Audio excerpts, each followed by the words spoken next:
Wagwan, everybody. Welcome to the Dis Affamie History podcast, where we'll be speaking about history and as well family history and how history relates in terms of Caribbean people for the present as well as in the past, and how in the past what that does and brings forth for what we are going through at present and what we can learn from our history, from our family, and take that moving forward. So I do hope you enjoy the podcast. And if you like it, please ensure to subscribe, like, and review. Thank you.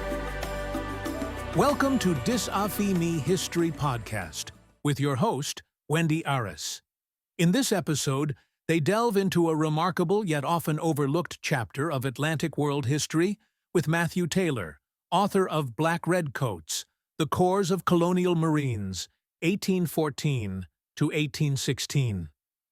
Together, they explore the lives of formerly enslaved men who joined the British Colonial Marines during the War of 1812, men who transformed military service into a pathway toward freedom, land, and community. This conversation examines Black resistance, mobility, and self-determination, as well as the legacies these soldiers left behind in places like Trinidad, Nova Scotia, and beyond. Their stories challenge narrow narratives of enslavement by centering agency, strategy, and survival. Join Wendy and Matthew as they discuss how the Black Redcoats reshaped ideas of freedom, citizenship, and belonging in the age of empire, and why their history still matters today. So let's have a listen and enjoy the episode. I just wanted to thank you, Matt Taylor, for coming on to the podcast, Dis Affamie History, and to talk about your book, Black Redcoats, the Corps of the Colonial Marines from 1814 to 1816. And before we start, can I just have you just do a brief introduction of yourself? Hey, sure thing. Well, I say my name's Matthew Taylor. I'm a weird fish these days. I jokingly say that I set out to be a military historian and accidentally became a Black historian on the way. Because as we'll probably get into, I wrote this book as a bit of a labour of love, having discovered the unit as snippets in other pieces of work. And the joke I make is that these days, if you're a military historian, when you find something out, you nip on Amazon and you buy the book about it, because there's always books about everything nowadays. And there wasn't a book about these gentlemen. And after doing a bit of digging and research, the lack of the book really outraged me, which is why I ended up writing it, if you see what I mean. Mm-hmm. And so yeah, so I've kind of wandered into this world accidentally. No, sometimes these stories find us, but no, thank you so much, Matt. And who were the Colonial Marines and why were they formed? And for the listeners that are unfamiliar with this history, can you just explain the origins of this Black military corps? Sure thing. Well, what happened was in 1812, when the British Empire is involved in a global war against Napoleonic France. Mm-hmm. In the middle of that war in 1812, the United States suddenly attacked British Canada, or what would become Canada. There's various reasons for that. We don't need to go into too hard, though. I'll just shout very loudly, it was all their fault, bloody Americans. Okay. But because the British Empire is involved in this huge global war against Napoleon, this new front in an entirely new continent in North America was the last thing the British Empire needed. And the British Empire had very limited means to defend Canada or strike back. And by luck alone, really, the American attempt to attack Canada was very poor. And the Canadians, with great courage but incredibly limited resources, managed to hold the Americans off. But the British government needed to strike back against America to try and dissuade them from continuing the war. And the way the empire did this was, we're a maritime empire, so we have a massive fleet. So we put together a task force of ships to attack the Chesapeake Bay, which is where Virginia and Maryland are, and where Washington D.C. and Baltimore are. And the idea is it's a punitive campaign, a terror campaign. We're going to send a fleet into a safe part of America, a place far away from any risk, and we're going to attack it to demonstrate that demonstrate to the American people that you've got yourself in a fight with a big boy and you shouldn't have done that. The problem is we're very limited in our resources. So the task force is quite small, really, only a couple of thousand men available to actually attack coasts. And the United States is large. So when you land troops on the coast, you have the American War of Independence problem, which is that before you know it, you're lost. The enemy, who are local, militia based and all that, they're just outmaneuvering you with their local knowledge and they're hurting you bad. But while after these British attacks began, completely unexpectedly from the British perspective, as in I can find zero reference to this until it happens. Enslaved African Americans in Virginia and Maryland, they escape slavery and come to the British forces, the British landing groups, and some of them steal boats and row out to British ships, and they say, "I will work for you if you'll take me away."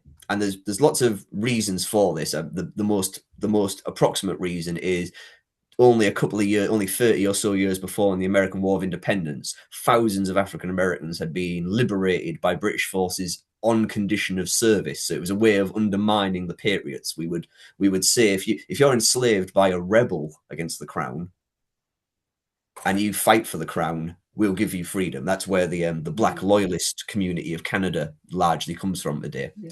Yeah. So that's still kind of in living memory. There was also frequently in the decades before the war began, you'd have the odd situation where an enslaved person would escape from American captivity onto British ships and get away. So I think within African American culture in the United States, which was still very much an East Coast nation at the time, there was an understanding that although the British Empire itself was a slave-holding empire, there was a slightly differential relationship, a perhaps less racially stratified relationship between the Brits and slavery. So and again, there was certainly not ignorance of the conditions of British slavery. Lots of African Americans may well have been initially in British hands in Jamaica or the Bahamas or whatever, and then sold into the American market. So there wasn't like an ignorance gap, which meant people imagined that Britain was somehow better. But there was definitely an understanding there was a gradient difference between white Americans and white Britons, if you see it, even though culturally we're actually very similar. But these African Americans, when they came to British forces, they bring, I'm going to use lots of military studies nerd terminology. They bring granular intelligence to British forces. So where once upon a time we're getting lost in the dark and we're bumbling around the countryside, formerly enslaved African Americans, they're now providing us direct targeted information.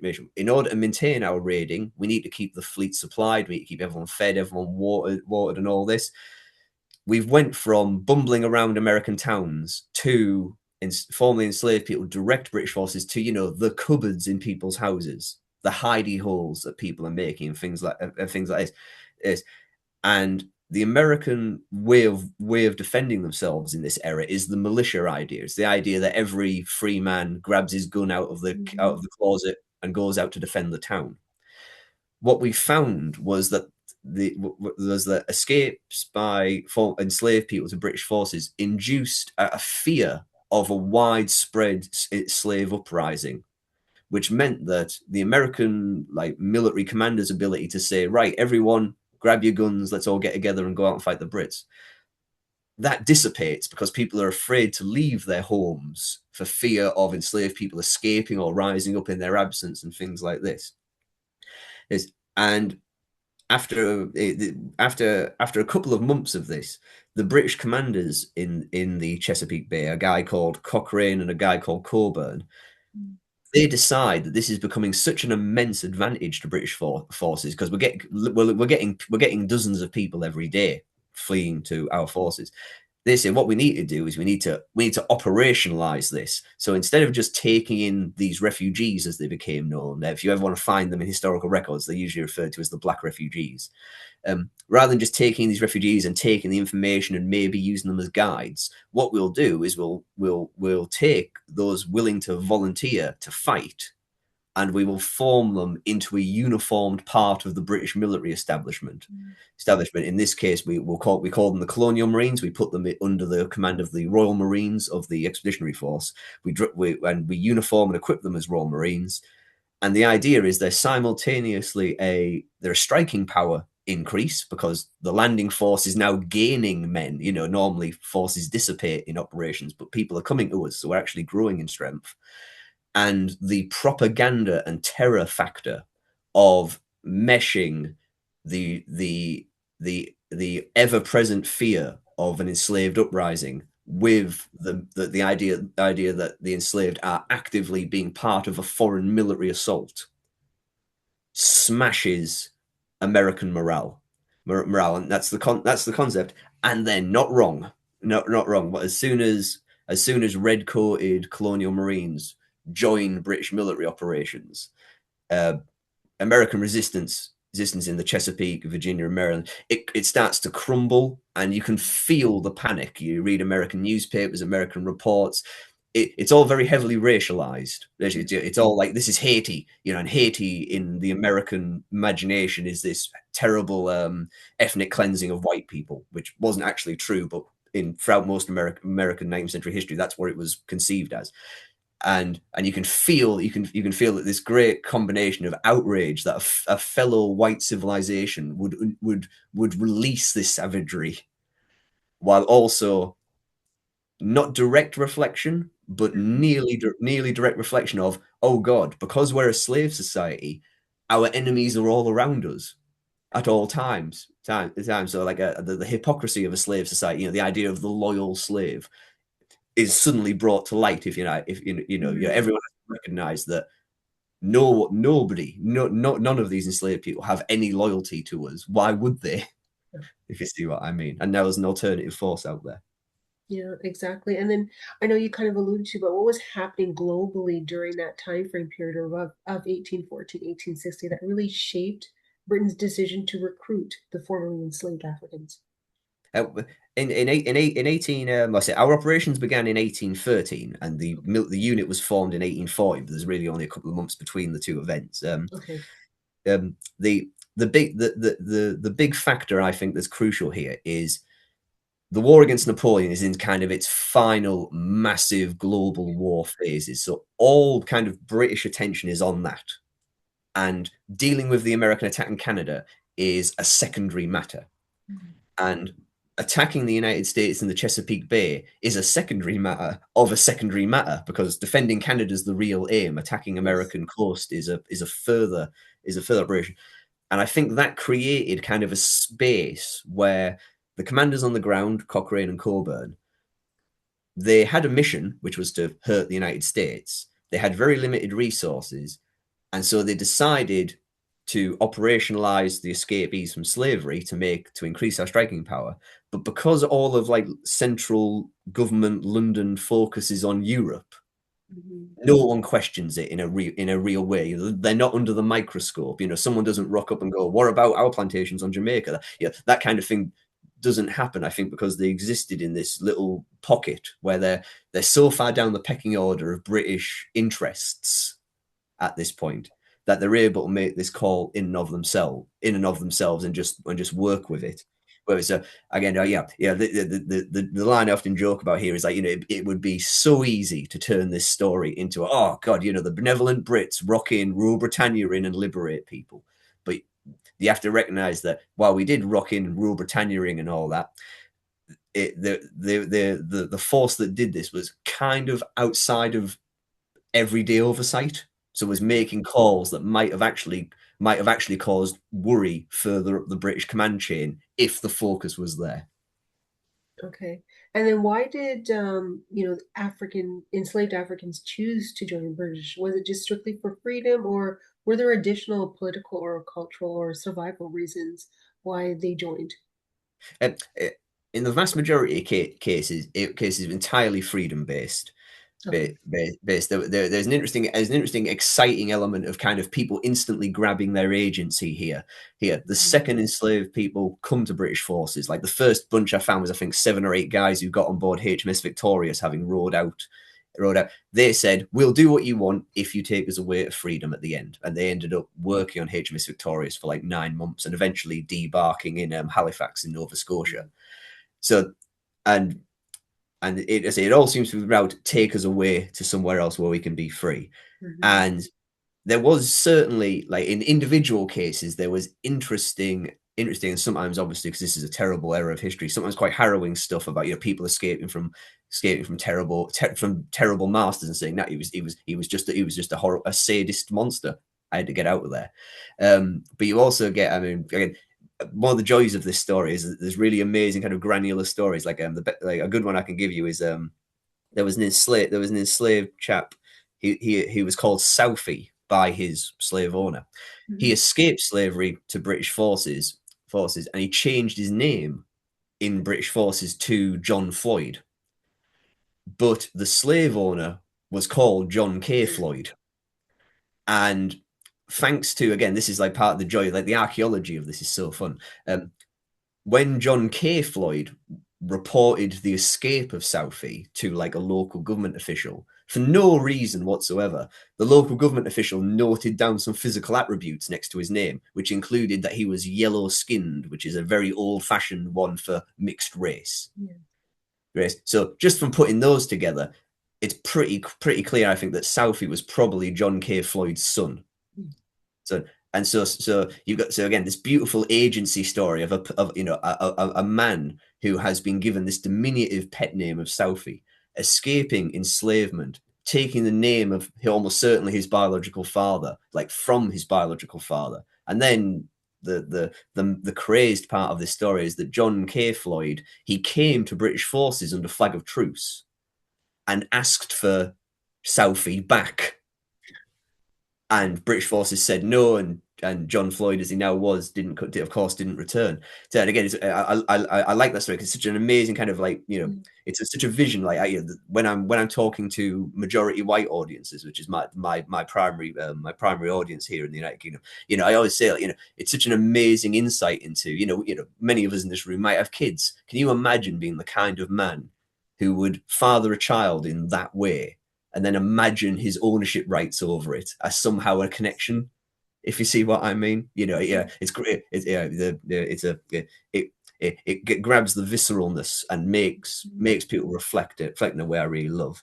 But the other aspect of why people fled to the British in this story is another really cool one, which is, generally speaking, in the history of escaping from enslavement, it's a young man's game. You have to be fit. You have to be fit. You have to be relatively self-contained. You've got miles to go. You've got to be mobile. You've got to be elusive. It's hard to do in a family group with kids. It's hard to do if you're old. In this situation, because you've got a British expeditionary fleet like sat just offshore, and the British force ends up occupying an island called Tangier, which is still there in the Chesapeake Bay, and making it a base area. What you find is that entire families are escaping slavery. And in many cases, there's an obvious structure where a young man escapes to the British forces on his own, becomes a colonial marine, and then I haven't found anything written, but it happens so often that I'm convinced it became a kind of quid pro quo.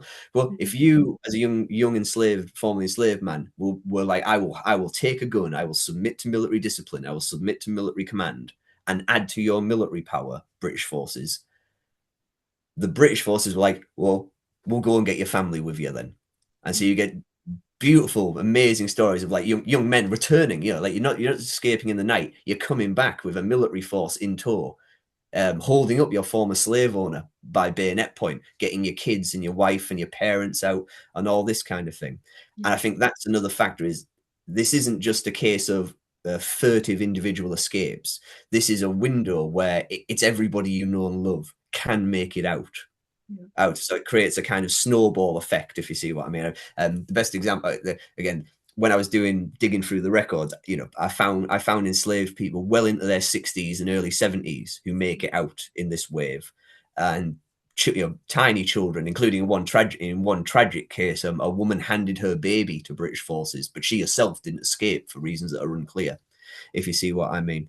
And again, I think that it's a good example of in the American context, and to a lesser extent in the Caribbean context, because the society is essentially all pervasively a slave society, there's no exit route. In the United States, you have to escape from a slave state, make it to a free state, and hope that people in the free state won't happily bag you up for the reward, if you see what I mean. In the Caribbean context, you can escape into the hills and the mountains, but you're in a defined area cut off by sea. So there's only so many refuges. In this scenario, it's a full exit ramp for people, if you know what I mean. You will leave the society that is enslaving you and move to an entirely different society, and it can happen really quickly, because it's you just go to the Brits who are setting fire to the next town over, or you row out to the boat that's offshore, and you get an interesting one where British forces deliberately induce this. British ships light themselves up at night with lanterns in the masts, and have bands playing all night, so you can hear where the escape route is. Yes. Yeah. You also get an interesting example of agency comes out in that slave owners, like, reporting into like local newspapers and stuff, report things like, and it's interesting again, how the power dynamics shift when somebody else is present.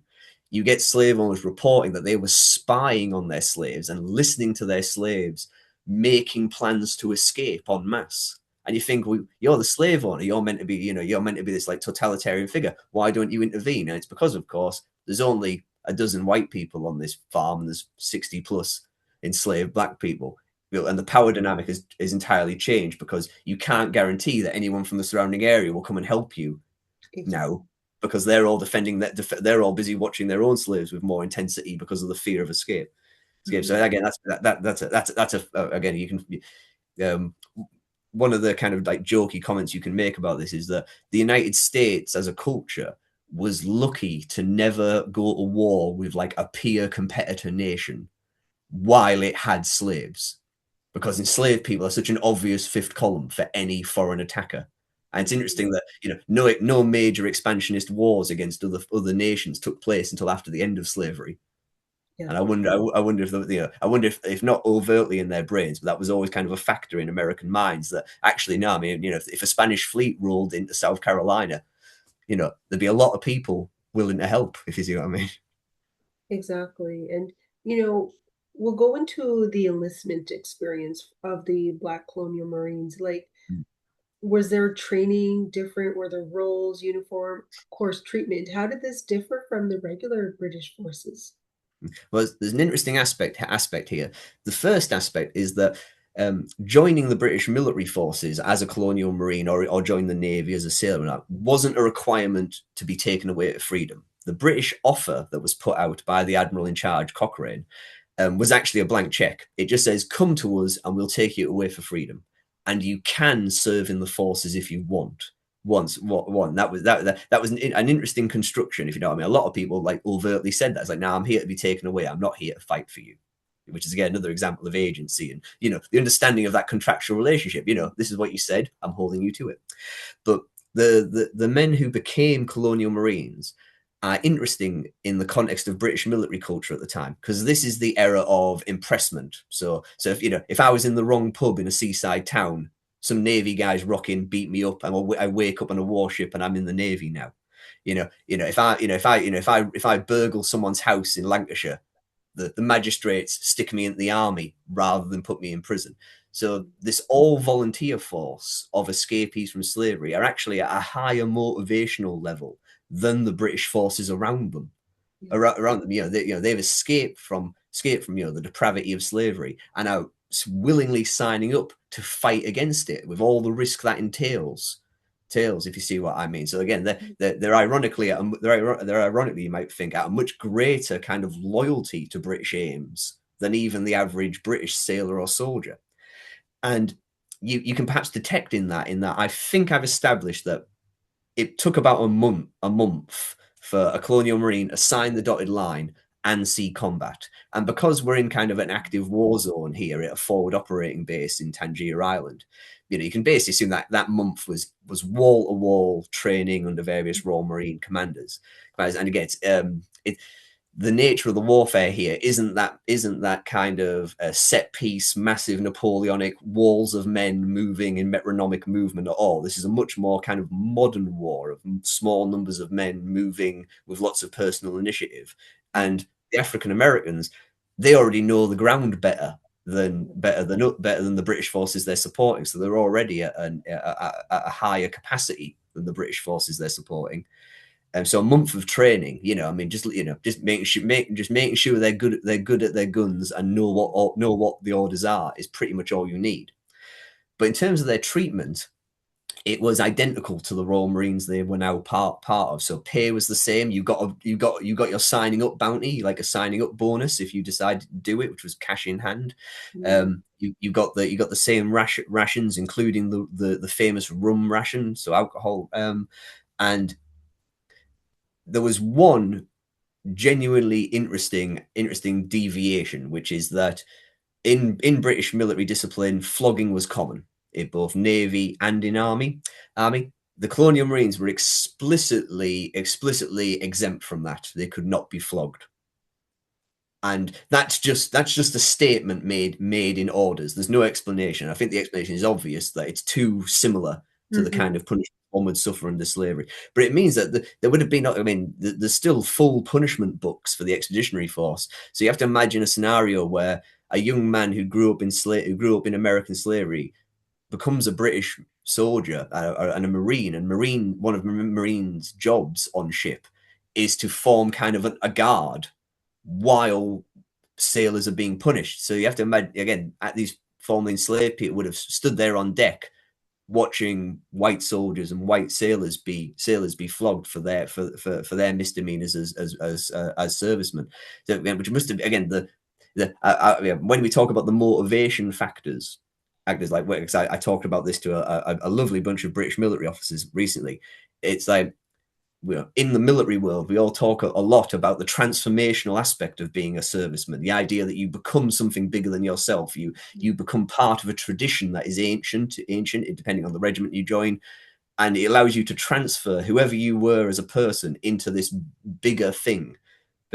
And like, again, the step change between the kind of enclosed life of an enslaved person to then attach to that and become part of that is mind-boggling intensity. The vista of the world that opens out in front of you must have been incredible, and it's no wonder they fought as hard as they did. Yeah. And so how did the British justify the recruitment of enslaved Africans politically and morally? This is interesting. We're going to get really macro and meta here now. At the core, there is an urgent military need, which is that the military forces we've got available to us are constrained because we're the British forces in the Chesapeake, we're a sideshow of a sideshow, so we're well down the list, so we're not getting reinforcements. So you need to increase military capacity to complete the mission. So you've got to take the resources that are available to you, and if these people are escaping enslavement and they're willing to fight. So first instance, pure military need. On a wider level, and this comes up later in the story, when the discussions happen about what do we do with the black refugees. The British Empire was always racially defined, but it was never so ridiculously stratified as to be like, people who look like that can't have X or Y. It'd always be flexible to local need. So although the British Empire is a slave-holding empire, there isn't like a hard definition between black slaves and white free people, because white Britons aren't free either, because we're not a republic that talks about freedom for everyone. We're a quasi-democratic oligarchical aristocracy, so there's graduations between everybody. And that, I think, mentally meant that British officers could go, oh yeah, enslaved people in Jamaica, that's them. But these people, they're free, and they didn't really feel a disconnect. They didn't draw a line between the two and say the racial solidarity between the two means we can't trust one over the other. The most giveaway line I could find about this is one British governor of an island, which eventually took in a load of these people as free people. He heard a complaint from plantation owners who said, I mean, this is mad. You're bringing military trained black people into the island, you know, and we're all slave owners. And he says, but you have to remember, these are all going to be free farmers. If we have a revolutionary uprising of enslaved people, it's their property on the line as well. So they'll be on the side of the state to defend what they've got against the revolutionary uprising. And that thing is my favorite kind of like glimpse into it's a pre-scientific racism world, if you see what I mean, where you don't immediately ascribe skin color as the primary identifier. It's Exactly. They're just using something else to be able to maintain the balance of structure and power. How did American society then perceive and of course react, to armed black soldiers fighting for the British? Well, there's two main elements. For the first couple of like weeks or months, you get full scale propaganda mocking, this idea that there was one obviously nonsense story in newspaper about a British officer was witnessed throwing his hands in the air because the formerly enslaved people kept aiming their guns at themselves, if you know what I mean, which is still obviously nonsense. That's a classic kind of thing. You get like a mocking of it, which is part of the diminutization, infantilizing of the enslaved people. You also get an interesting propaganda element where the Americans immediately say, well, clearly the Brits are just taking them away to ship them straight off to their own plantations in Barbados and Jamaica. They're just stealing our labor units to add to their own labor units. This is obviously all it is. Once operations really commence, though, what you get in, again, using kind of over the top military language, is you get a self-induced psychological operation where the American slave society, all slave societies, are precarious security societies where you're constantly afraid of a slave uprising, and you never truly know if you've negated the threat, because of course people's desire for freedom is eternal. So that fear, that constantly kind of background radiation fear of the slave society, now turns up to 11, and they go, oh my god, everyone around us is a potential recruit to the enemy, and this induces kind of, in my opinion, kind of a morale collapse in the American culture in the coast of Virginia and the coast of Maryland, where instead of feeling like they're in control, they feel like pockets of white people surrounded by black people in a way that they hadn't previously. And again, that anxiety becomes so domineering that you end up with, as I kind of mentioned before, you end up with an inability to defend themselves, because you can't get all the white men in an area together to fight off British attackers. In fact, it's because too many of them are like, I can't leave the farm, if you know what I mean. And because we all know how terrible and savage they are, so I can't leave my wives and kids behind, and all this kind of stuff. So all these anxieties that were constantly always present now become so real that everyone is neutralized by it. And again, it's from my perspective, like as a 21st century person looking back, it's interesting again how like the societal blindness to the essential injustice of what they're doing every day kind of tries to maintain itself through this. It's like, well, I mean, of course, if the British weren't around, it would be fine. Is kind of the feel. It's like, they'd all be. It's not that enslaved people have a continual desire for freedom. It's that their contentment has been punctured by the presence of the British. If you see what I mean. Yeah. No, absolutely. And then, of course, what were the unique strategies or skills did the Colonial Marines bring to warfare? Immediately, it's twofold. It's they're local. They're local, so they know the ground, and they're, in some ways, again, an enslaved person who's been on the run has a better knowledge of a local area than a person who just lives there, because if you just live there, you just walk down the road. If you're on the run, you have to find your way through the swamps and the forests and so on. And that information is now transferred directly to the British military. So you do have these interesting examples of American militia commanders saying, we were ambushed. We were ambushed by the foreign Brits in our own forest. And it's because British forces are guided by colonial marines and other refugee African Americans. So that turns the kind of tactical situation on its head. British forces know better now than the Americans they're fighting. Mm-hmm. But then on the larger level, the fear factor that the colonial marines bring to any fight is, I think, hard to understate, because again, the slave culture has psyoped itself into, oh God, if they get me, they'll tear me apart. If they get into my house, my wife and children will be killed. And that means that you can feel the brittleness of American will to resist when colonial marines are deployed. And there's an interesting observation here that's quite important, I feel, which is that there is an eternal fear of sexual violence by enslaved people to white women.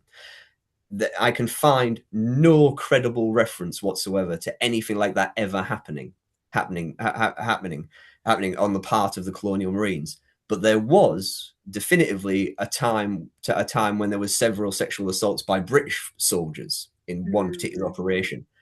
After the war ends, that series of sexual assaults in American history is ascribed to colonial marines, even though it really wasn't them. And I think that's an interesting example. They had to, you have to find something to prove something you already think was going to happen. Yeah. And again, there's all kinds of interesting questions there about, why weren't these men, why didn't they just kill their slave owners when they had them held up? And because it's the perfect opportunity. And there's multiple factors here. I mean, again, there's only small numbers of you escaping. So, if you start murdering slave owners left, right, and center, it's other enslaved people who are going to take the brunt of that. You're away with the Brits, but it's people still in slavery who are going to suffer. But I also think, again, just from some of the tones of some of the stuff I have been able to find, I do get the impression that a lot of these lads, because again, they're lads, they're teenagers. I think the oldest in the first wave of recruits was only like in his early 30s. I can imagine them just being like, no, I'm not an animal. You think I am, but I'm not. So I'm going to be everything you think I aren't. I'm going to obey orders from this person I voluntarily decided to be under the command of, this white British officer. I'm going to accept your surrender. I'm going to hold you up while we loot and take your house and free other enslaved people. But I'm not going to hurt you because you surrendered, because I'm a real person, not an animal. I get a strong sensation that within the unit, that idea, we have to be the best. We have to be perfect soldiers, because that's a standard that enslavers think we can't be. Yeah, no, definitely. And this next question, it kind of alludes to some of what you've said already, but what role did their knowledge of course, the land environment or the plantation system play in their success? Central. It was central. Again, it's this thing about how no plantation owners and farmers and all this, they're just the managers. The people at the coalface, they know everything about how things actually work, and those people are now on an enemy's side. So it leads just endless advantages to the British forces. I mean, there's numerous notes in British records where people didn't even escape slavery helpers at times. You had situations where enslaved people were, singularly moving around the countryside and ran into British forces and were like, I can't escape because I don't know if I'll be able to get everybody else out. But there is a militia unit massing in this town. So they just constantly, information just constantly leaks out to the British forces because, again, these people who are integral to the societal workings have no loyalty to it, if you see what I mean. Yeah. And again, it leads into things that, by the end of the war, liberation of slaves has become so common as a British strategy that enslavers start doing things like they start moving slaves inland, and like in one interesting incident, a British landing force destroyed a farm, looted the farm. No slaves were there, but then out of nowhere, someone appears and says they're not here because they've all been dragged into a nearby wood and chained to the trees in the wood, so they can't escape. And the British force goes and finds all the people and releases them. And again, it shows the level that the slave owners had to go to secure themselves. But yeah, again, it's this thing about how it's this idea that the enslaved person in Virginia and Maryland, they're not a cart horse. They're an integral part of the society at every level. Mm-hmm. And that means, and when given the ability to damage that society by a hostile force, they're touching every button, if you know what I mean. Again, to use another example of like the granularity of all this, there was an enslaved woman who, Elizabeth, I think her name was. She escaped from slavery. Joined British forces. Non-combatants like women and children could often take roles like fixing uniforms, cleaning stuff, and things like this. And she came back to the farm she'd been enslaved on with British forces, just to get her clothes back, like just to pack a bag, if you know what I mean. Which the slave owner thought was insane. Like, you know, his letter is like how outraged he is that she would be so full of herself. Yeah. To come and collect her stuff when she doesn't have stuff because she's an enslaved person, if you know what I mean. Mm-hmm. Yeah. No, and then of course after the war, where did the Colonial Marines go? Did they go to Nova Scotia, Trinidad, or other parts of the Caribbean? Well, the black refugees of the Chesapeake area, the vast majority of the non-combatants, those who didn't serve in the British forces, the vast majority of them went to Nova Scotia and Halifax, and you can still find descendant communities in that area, Preston, and the loads of people ended up in Africville, which is now a historical area.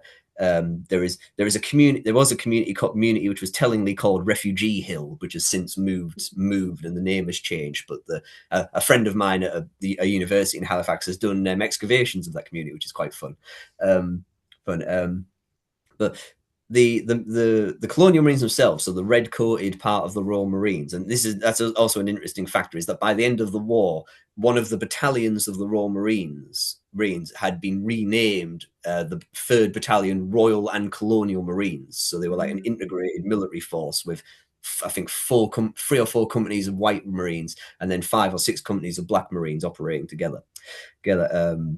But the Colonial Marines as a military force, they were moved initially to Bermuda, and they were kept as a force on the Island, which is the Royal Navy dockyard in Bermuda. And it's also an interesting here is that while you had the military force of the young men themselves, they also had their attached dependents, so lots of wives and children. In one case, a guy had both his mum and dad there. And they were moved as part of the establishment as well. So that's quite unusual in British military history, to have like the camp followers, so connected that they're physically moved with them.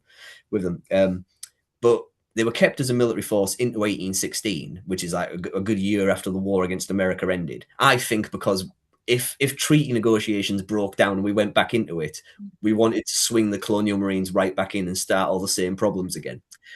But when it became clear that a war wasn't going to happen, the Colonial Marines were demobilized as one large group to the island of Trinidad.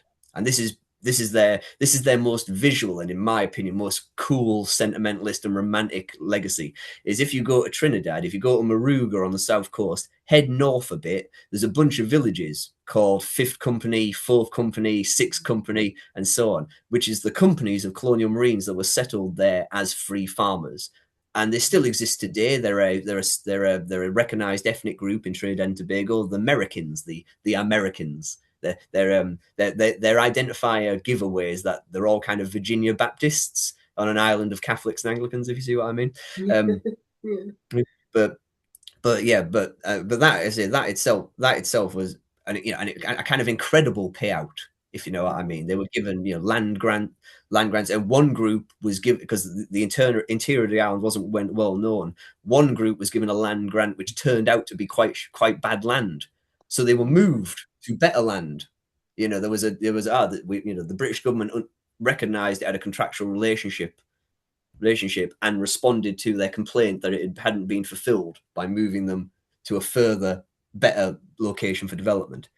And the community in Nova Scotia had a similar kind of contractual relationship with the colonial government, but generally speaking, had to push up against a lot more kind of neglect and indifference. Some of it racially tinged, but they were still kind of building their own lives. You could find lots of great like petitions in Nova Scotia where these formerly enslaved people are saying, we were told we'd get what we needed to set our lives up, and you aren't holding it up. And very often you'd find that some of the men who'd been colonial marines or been sailors, they're the top signatures to demonstrate that actually, we're not just a bunch of people who've escaped American slavery asking for stuff. We're also led by people who actively served the British state. So there's a relationship that needs to be fulfilled. Mm-hmm. And of course, what archival sources or repositories were most helpful in writing this book? Were there any surprises that you uncovered? There's two. There's two big ones, and there was a great surprise. The first major archival source for all of this is because this is a military operation, and the Royal Navy was insanely good at bureaucracy. We have so much written information about the escapees from slavery in the War of 1812 from the Royal Navy side, because every day you're having to produce ship manifests as who's on the ship, because that's how you calculate supply usage and things like this. So people appear and you can track them as they move from ship to shore establishment to transport to Nova Scotia in sometimes ridiculously granular and like lovely detail, like the records of people having kids and things like this kind of stuff. It's just there because it's a thing that happened on ship, and you have to record everything. And that kind of corpus is genuinely wonderful, because even though again it's from kind of the top down, it's from the white British officer class who are a breed apart from the white working class who operate in themselves, never mind these formerly enslaved people. It's still an interesting kind of glimpse into the world. Well, the second major archival source is that for 10 years after the end of the war, between 1815 and 1825, the United States government harried the British government that enslaved people who left in the War of 1812 were stolen property, and that the British government owed compensation for them as property. And that meant that after lots of wrangling, I say it took a good 10 years. In 1825, there was an Anglo-American commission where slave owners who said they'd lost slaves in the War of 1812 could provide evidence to the commission, affidavits, signed witness statements about how many people had escaped, who had escaped to British forces, and that would gain them a compensation payout paid by the British government. And this means that in trying to prove that Tom, Dick, or Harry escaped slavery, the enslavers provide insanely brilliant depictions of people's lives, which would not exist in any other scenario. In order to back up their claim, they're providing very, all the way down to, notes on their personality and things like this, stuff like, because I knew this man, and he definitely, and that again, at times it's incredibly revealing. Like, what one slave owner said, because he didn't write it himself, someone transcribed him for him, so he's talking to a notary who's noting it down for him, and at one point, he says, I don't know how old this guy is, because, we don't really bother recording when people are born. We only take note when they're old enough to work. And anyway, we work them so hard, they look older than they are. Yeah. And it was just such a kind of just a throwaway kind of, it's such a great glimpse into there. Now, you know what the world is you're presiding over, if you know what I mean. Yeah. And all this information is eventually bundled up. And the joke I make is that you have to. It's kind of ironic. You have a situation where the liberating force, in this case the British Empire, our lawyers are saying, "Well, you can't prove we liberated that person. We're not going to pay out." So we're actively talking down the number of people who were liberated, while the enslaving force, in this case the United States, they're actively trying to push up the number of people who found it so intolerable that they left, if you see what I mean. So there's an interesting and awkward tension there. as a random and again weird aside, and people at the time thought this was weird. The English-speaking Republic, the United States, and the English-speaking Empire, the British Empire, we mediated all this via the Tsar of Russia. So all these records had to be translated into Russian for transfer to the Tsar, so he could give his final judgment on them, which is an interesting call. But that information, as I say, at like state level, like in the Library of Congress's State Papers Archive, there's just a list of every single enslaved person who compensation was paid out for by name. Yes. Yeah. Name, which is it's again brilliant, if you know what I mean. Like, just because because it's got the people who are claiming, which is sometimes the executors of people's wills, because so long has passed. But then you've got lists of people and where they're from, and you can cross-reference that with the affidavits and the local information. Which I mean, big shout out to American local history museums. Like in Maryland, there's a museum called the Bayside History Museum. They've transcribed, I think, every single slave compensation demand from local white people, like online on their art. It's genuinely incredible. These incredible like looks into the lives of people, and that's led on to kind of the what I think of as the surprise. The surprise was there was an enslaved person called William Dear who was in Maryland, and he escaped from his slave owner and became a colonial marine, and by accident a white American civilian was nearby when he requested from a British officer to drop out of today's military operation because he wanted to go and rescue his wife. And this American civilian just happened to be there, and he noted it down as part of a compensation like witness statement. Said, "Oh yeah. The British officer initially forgot that Mr. Dear had been given permission to leave, and he was, oh yes, you're that guy. Off you go. There you go." So you had that interesting glimpse of, again, agency, the idea that these men were kind of negotiating with their British commanders, like, I want to go and get my wife who's still in slavery. And the British officers go, that makes perfect sense. You drop out of the operation when you'd think the military need would be paramount. But then, off the back of that, in Halifax, in Nova Scotia, in like 1830 something, an American from New York traveled through the region, and he wrote a really lovely kind of travelogue of traveling around Canada. And he meets William and Nancy Dear because they run a pub called the Stag, and the Dears run a stag, which is great.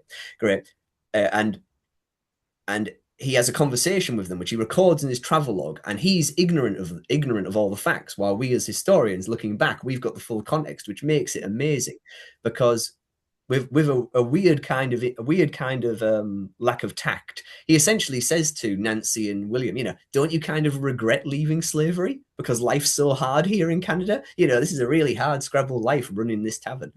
And Nancy Dear, she tells him this story about how she escaped from slavery so quickly that William had to come after her,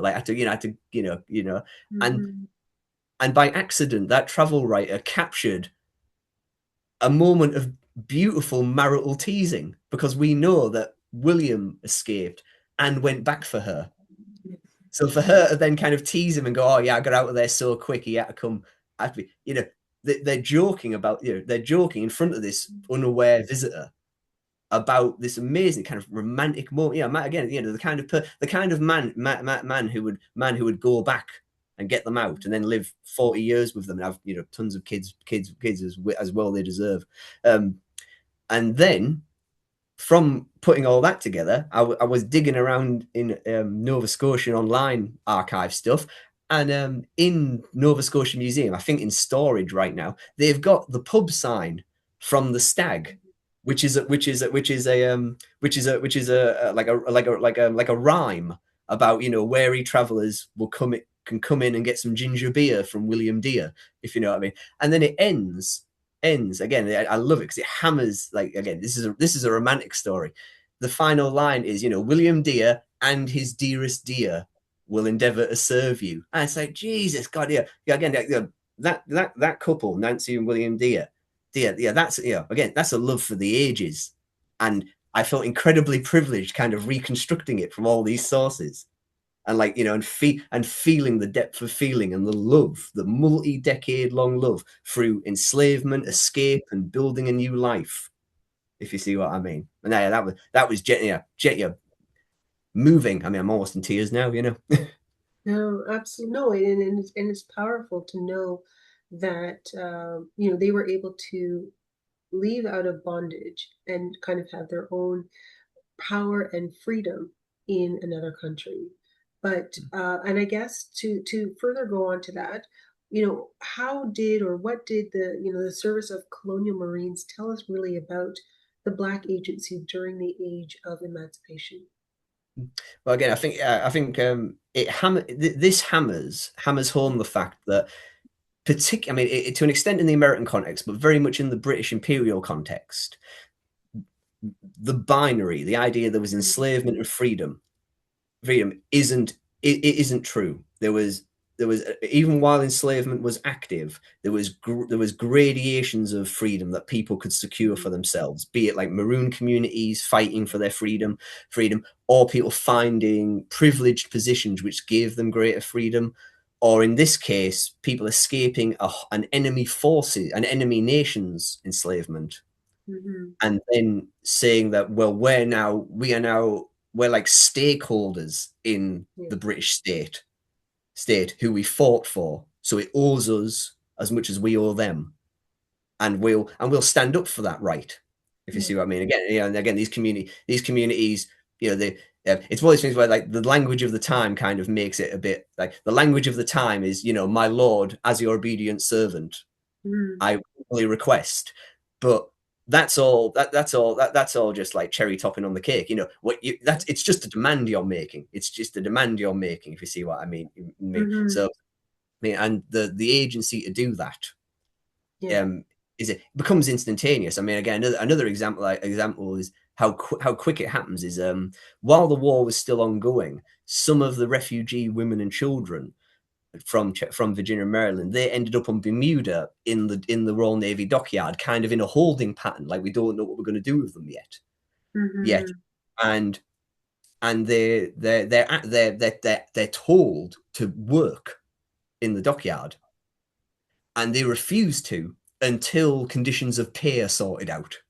And Yeah. as a group, they like collectively say, we're not going to do anything until we're not going to do it. We're not going to just do make work. That's one interesting thing as well. They say, you know, we're not just going to do nonsense for you. We need to do real stuff, and we want to be paid for it. So like, there's an instantaneous connection between we're now in a state of freedom, which means our labor is worth something, and we must demand it.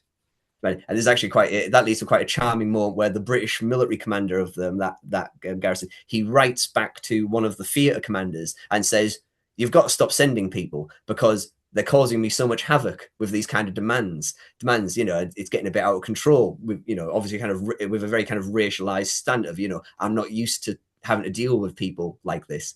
And the theatre commander, when Colburn it was, writes back and goes, "You need to pack that in, mate. You're lucky to be part of the liberating force in these people's lives. Yeah. So sort them out. So look after them." And again, that shows within the British military establishment involved in this operation, I can detect, you know, as a white Briton from the modern era, I can detect how people are going, "Oh God, this is really cool, isn't it? You know, we're liberators. You know, there is a completely tangible moral dimension to our fighting now, which motivates them to do it Mhm. more." See what I mean? A great example of that I can give is, again, shows how kind of weird these things are. The War of 1812 ended quite suddenly. It ended very famously in a treaty where basically nothing changed. We all went back to how it was. We were all terribly embarrassed this war had happened. That was kind of the tone that both sides decided was appropriate. Um, British forces in the Chesapeake still there. They liberated some enslaved people unknowingly after peace had technically began.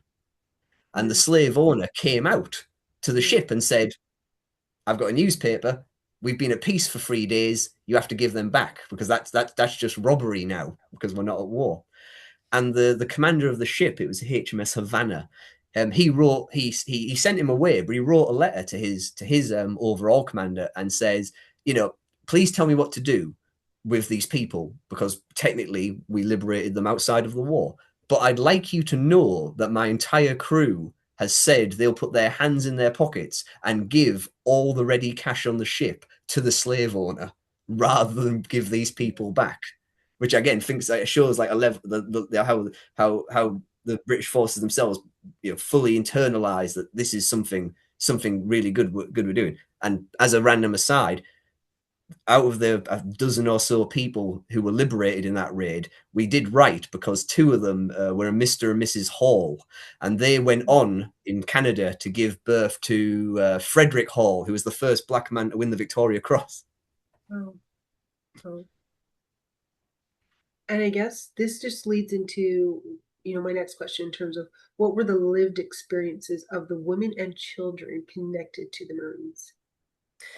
It's an interesting one very much, because what you seem to find is there's lots of great work on camp followers in Napoleonic militaries, and the formerly enslaved women and children who came along with Colonial Marines or were liberated subsequently by Colonial Marines, they seem to have synced into that role. Again, they were kind of slotted into a pre-existing understanding of this is what an army on campaign is like.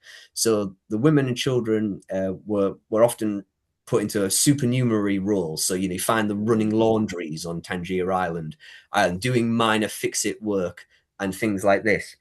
And within that, I think again you find them, particularly the women, like renegotiating their own agency, because they've escaped the brutally heteronormative world of enslavement into a world of freedom. But of course it's still it's a misogynistic era, if you know what I mean, where women are regarded as lesser.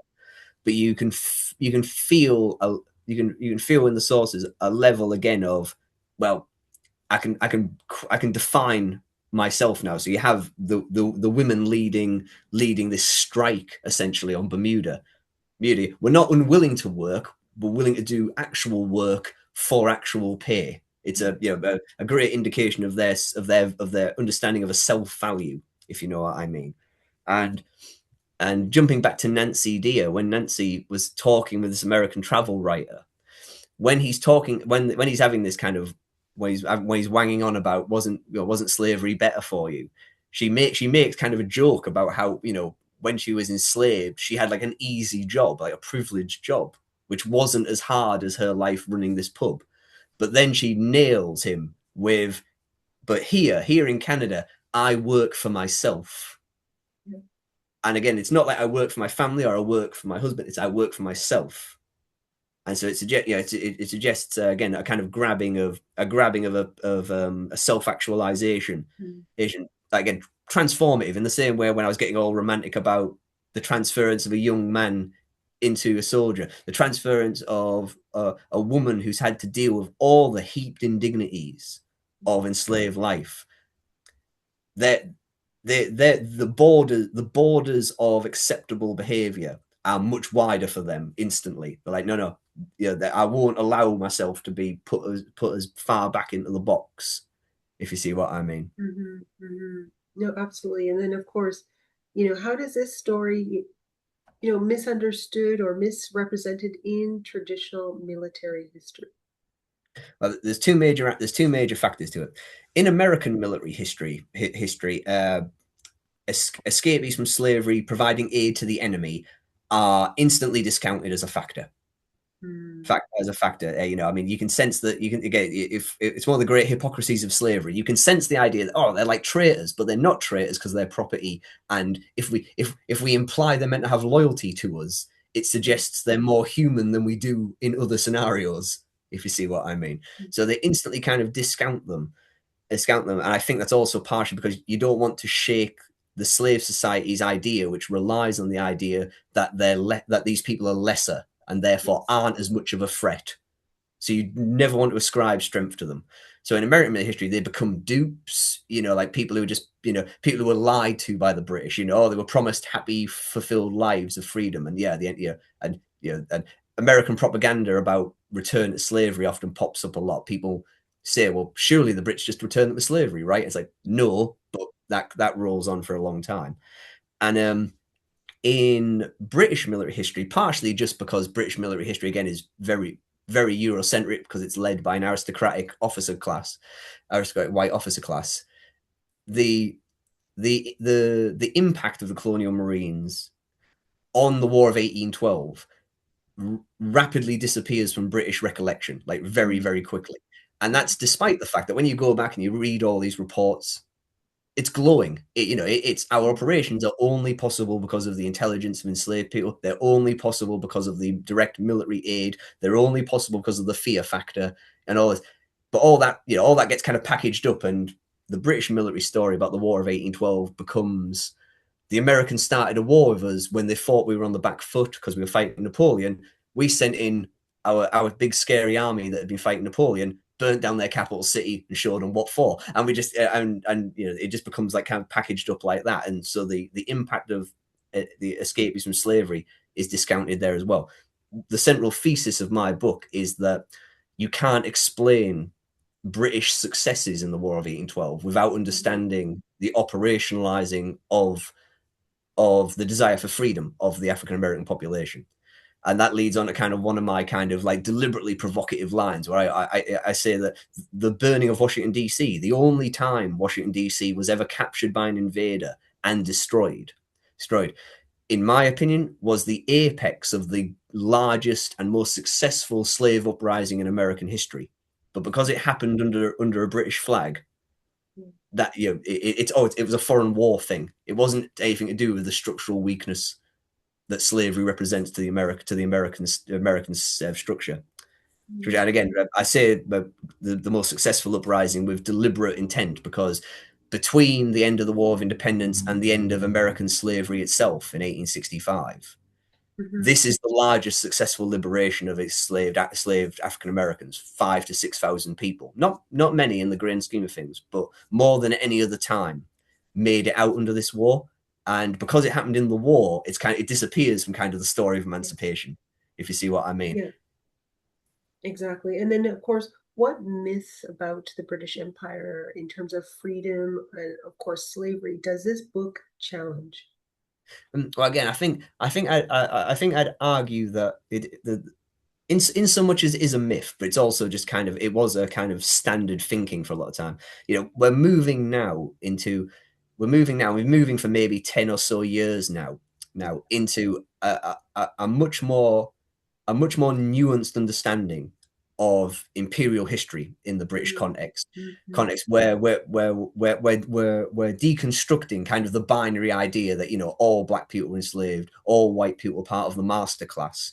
We're deconstructing that bit by bit, and we're also beginning to recognize more that African derived people, not just people who were enslaved, but any African derived people in the imperial space who found different ways of living, potentially privileged ways of living within the imperial system, they were grasping their own agency as much as anybody else. It's not a black versus white liberation story.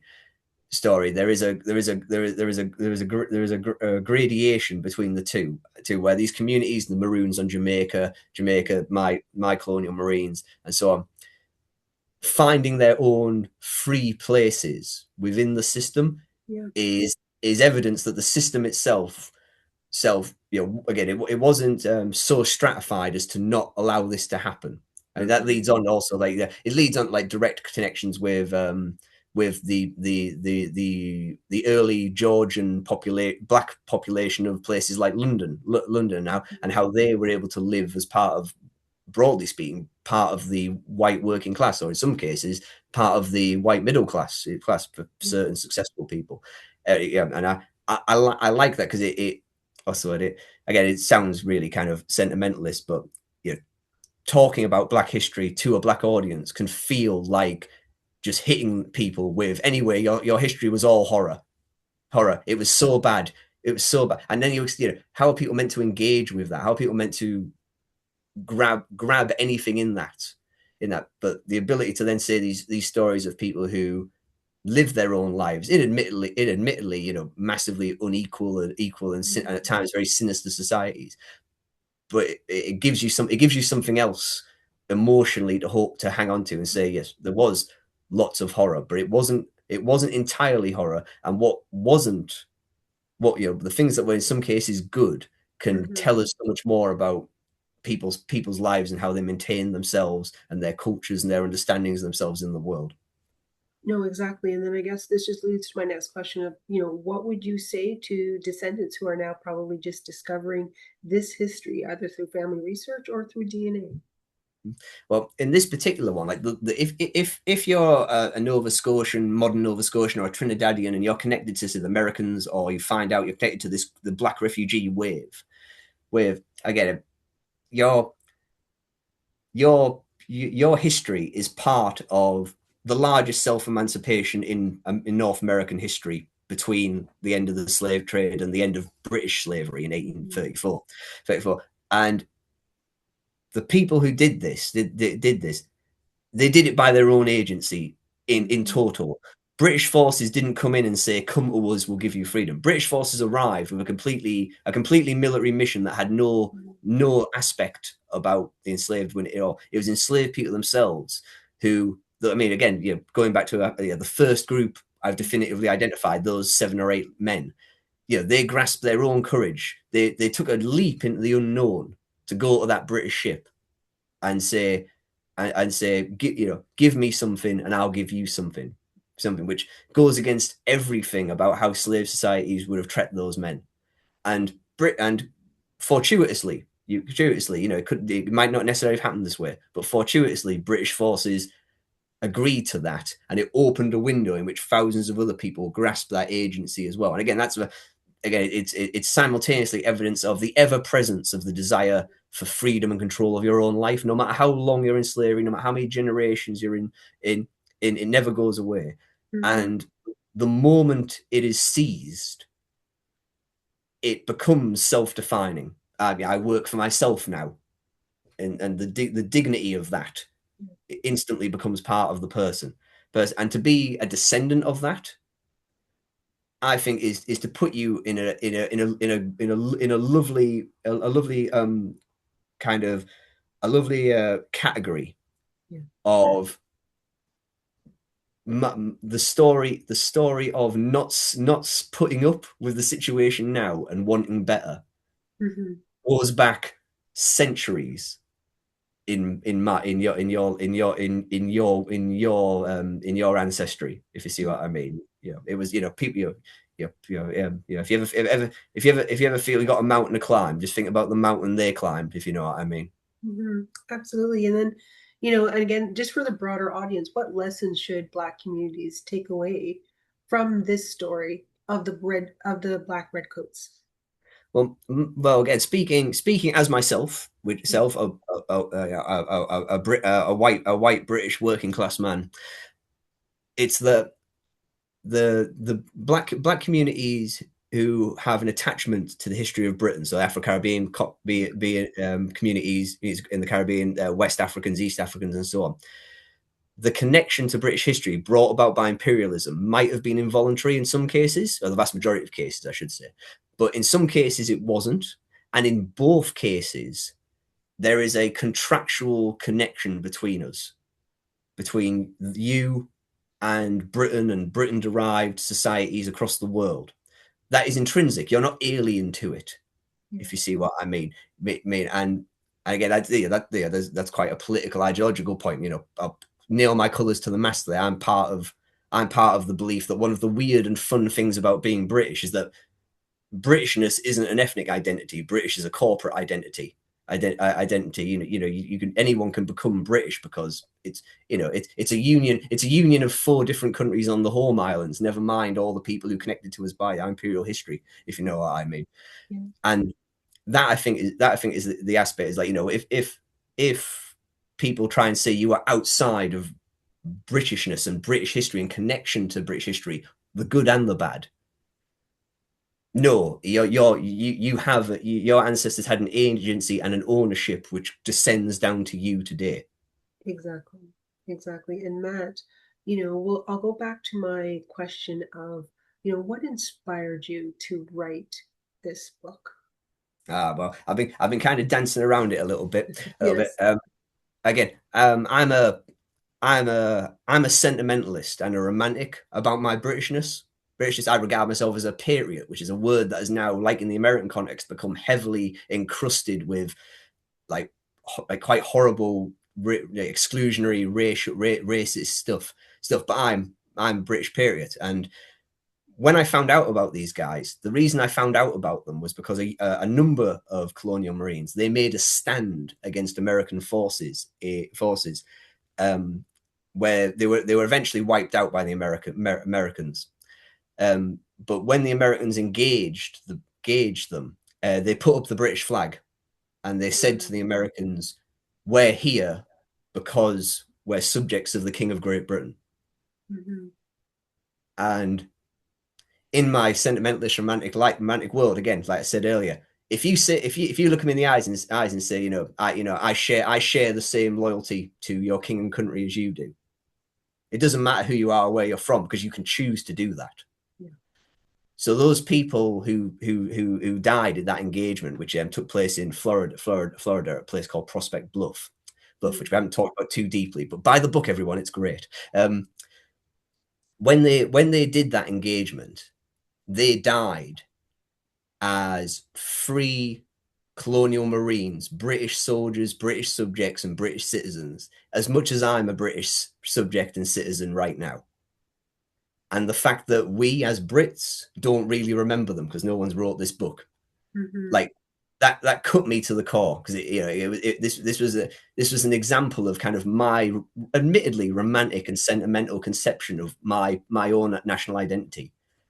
And I was angry that people didn't know about it. And that's why I dug. And the joke I make is this book was easy to write because the drama, the beauty of it is intrinsic to the story. It's almost like writing a movie, if you know what I mean. It was so easy. Like when you found the story of William and Nancy Dear, and there was a lad called Toby who ended up in London, and John Floyd seizing back his identity from his slave owner dad. And all this stuff, it was too good to not share with the world, if you see what I mean. Exactly. No, thank you so much for that, Matt. And, as we come to a close to end this episode, and it's been rather fascinating, and it touched on many themes that is part of this region, is what would be your final thoughts? Like, what do you want the listeners to walk away with? Well, again, I'd say I've got two separate audiences I'm talking to. To a white British audience, I'm saying that the connection, the direct visceral connection of non-white peoples to the concept of Britishness is ancient and deserves the value and respect of that. Of that people have fought and served and professed loyalty to the nation that we are now living in, and worked for it. So there's an ownership there that we have to recognize and respect. There's a connection that's as deep as ours. Then to an audience that is primarily Afro-Caribbean, but also Afro-Canadian, and to an extent also African-American, those who are connected to all these operations. It's the idea that there is genuine, beautiful heroism in your history, which didn't end in tragedy. It wasn't all beautiful, brave uprisings, and you had to wait for benevolent white people to give you your rights, if you see what I mean. People did rise up and fought and won their own independence in their own terms. And every single example of that is precious and should be kind of core. No, thank you so much, Matt, for coming on to the podcast and discussing your book, The Black Redcoats. And I'll put all that information in the show notes. And again, just wanted to thank you so much for your time for talking about this, as well as to give your experience as well going through researching all this. So thank you so much. Entirely my pleasure. Hoped you enjoyed this episode, and if you did, please make sure to like, follow, subscribe, and write a review for the episode wherever you listen to your podcast. Thank you.